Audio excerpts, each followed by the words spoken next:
Tonight on BCN Weekly News, in this week's special report, what costumes are students wearing this Halloween? Also, what Halloween events are upcoming and how are students celebrating? As well as class registration opens next week. And lastly, the EPG program applications are now open. All of this and more coming up soon on tonight, BCN Weekly News.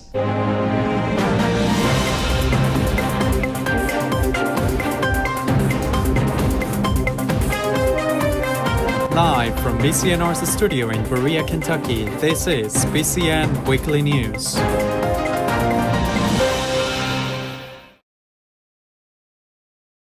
Good evening and welcome back to another newscast of BCN Weekly News. My name is Izzy Spence. With Halloween slowly but surely approaching, Amaya decided to go around campus to see what or who everyone will be dressed up as.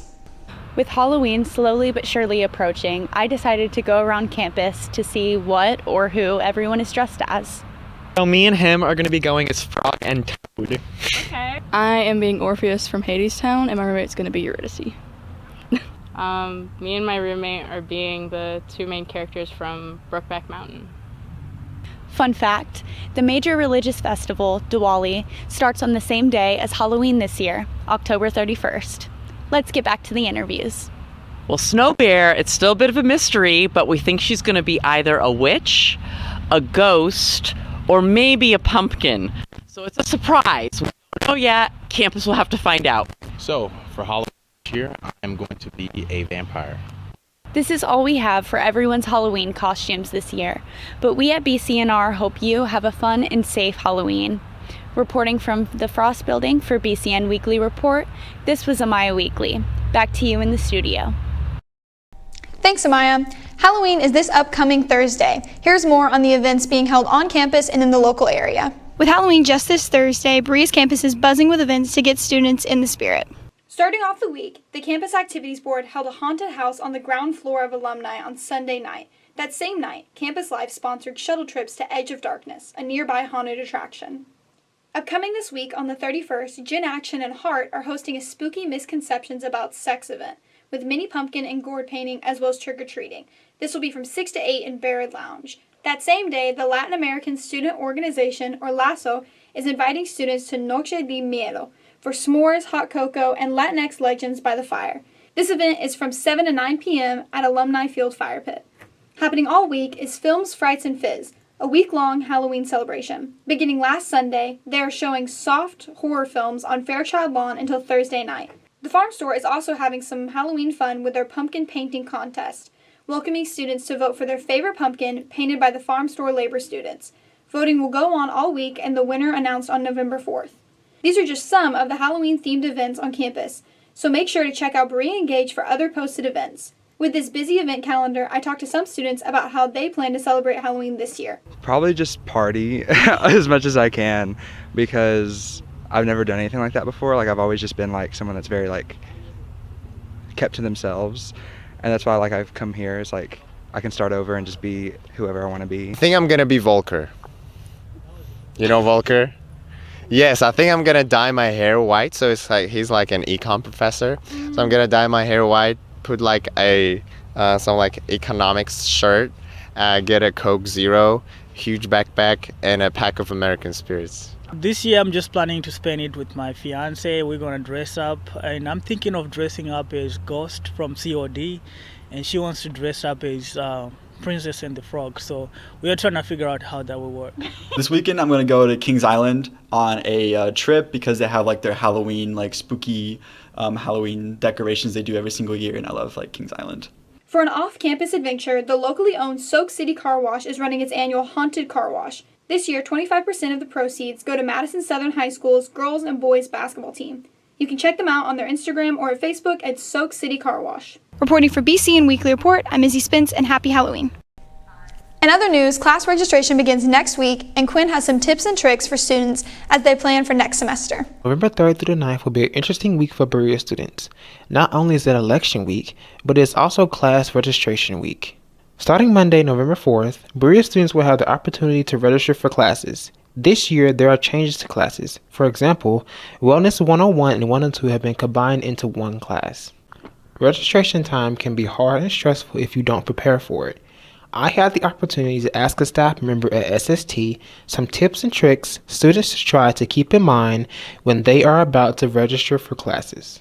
Yeah, so it's just really important to remember that your PIN is essential to get in, so you'll need to get that from your advisor. Make sure to have a meeting with them beforehand.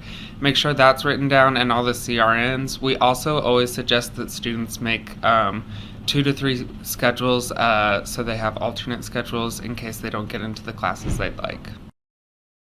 What are the biggest mistakes you see students make when trying to register? So mostly what I see students doing is that they either didn't prepare, so they've only chosen like one section of GSTR and they know they have to take that class, and their section fills up and then their whole schedule is ruined. A lot of the times we also have students who just didn't meet with their advisor, or their advisor maybe gave them the wrong PIN. So we always we always recommend that students reach out to their advisors just to confirm that their PINs are correct. Advisors don't always get it wrong, but they have like 30 to 40 students sometimes at a time to advise, so it can happen. So yeah, those are the biggest mistakes I usually see on registration day. Another big thing is students have not like properly charged their devices. Sometimes people show up at 7 a.m. They didn't think to charge their computer the night before, so we always recommend that students just think about that and come with devices charged, because if you come to the registration breakfast, we can't guarantee that there's an outlet for you to charge your computer at. What is the best piece of advice to give to a student when their pre-made course plan doesn't work out? Yeah, so we have a really exciting event called Pivoting and Pastries. You should have gotten an email, first and second year students should have, on Navigate from the office telling them about it. But it's an event where we'll have drop-in hours for students to come and work on schedules if their courses didn't work out. They can work with advising or with advisors in our office to get personalized help. I also recommend, again, like those backup schedules, they're going to come in handy. I went to Berea myself and I've had to utilize those before, so it's always really helpful to have those. And just be prepared to not get the classes you want. You're a first year, so most likely you're a first year registering. If you're nervous about registration, this will answer a lot of questions for you. Just be ready to like not get into those classes you want and take classes, be open-minded to taking classes that maybe you don't want to take but are still going to be useful to you. That's the whole purpose of a liberal arts degree, you know, to like get out of your comfort zone. So just be prepared to take classes that maybe are not your favorite but are still useful to you in the long run. With that being said, be sure to keep those tips and tricks in mind when you're registering Berea students. Good luck. Thanks, Quinn. Speaking of academics, the EPG program is seeing a lot of new changes this year. Here's Gage with more on this. There's a great opportunity on campus that you should know about called the Entrepreneurship for the Public Good program, or also called EPG.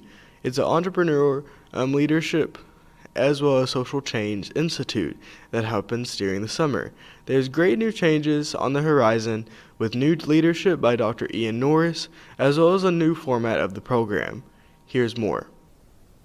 For the 2025 cohort, 16 students will be selected through a competitive application process. Once admitted, these EPG junior associates will take on a weekly 2-hour spring course on the fundamentals of entrepreneurship, leadership, and social innovation, preparing them for the immersive EPG Institute during the 4-week May term.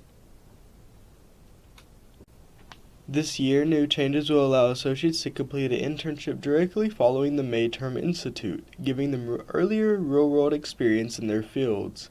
During May, students will engage in hands-on learning, meeting with entrepreneurs and community leaders across the region, developing solutions to real-world problems, owning their teamwork and leadership skills. EPG associates will earn a 1.5 credit and $3,000 stipend for their work in the program. I had the chance to interview the program manager, Chase Phillips.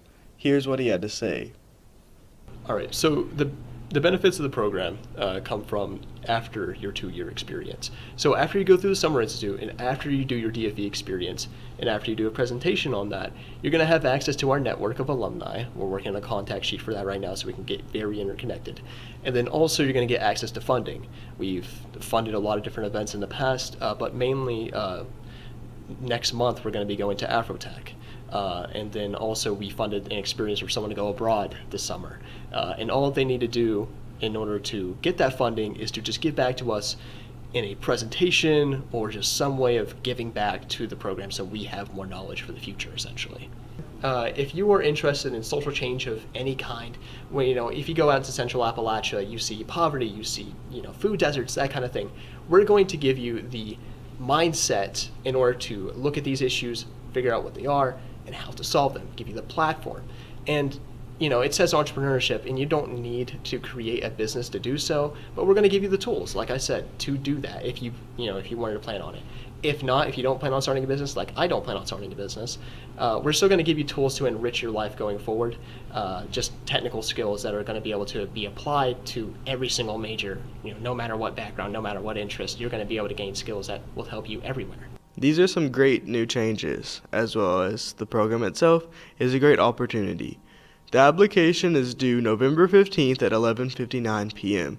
Make sure to get them applications in if you're interested. This is Gage Parker reporting for BCN. Back to you in the studio. Thanks, Gage. On behalf of our news team, thank you for watching BCN Weekly News, and we hope students have a fun and safe Halloween. I'm Izzy Spence. For more coverage, follow us on Facebook and Instagram at Berea College News and Radio, and watch our show online at www.bcnewsradio.com. Good night.